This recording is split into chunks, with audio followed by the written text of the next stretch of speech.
Okay, slavery.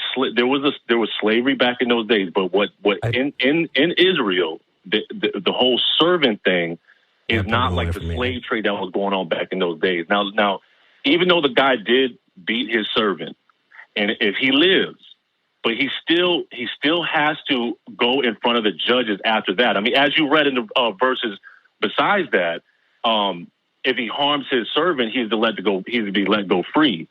I mean, back in those days when somebody was a servant, like when like people would be servants for a certain amount of years to pay off a debt. No, Ryan, no.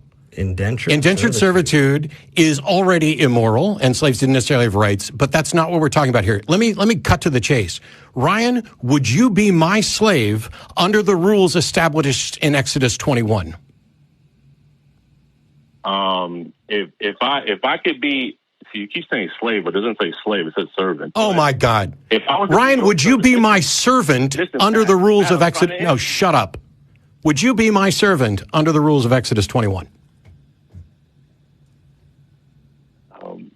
It's a bad idea. Don't do it. Why does this take even half a fucking second? This is the embarrassing thing. I'm gonna let you go, Ryan. I've already hung up because I want you to go and think about this.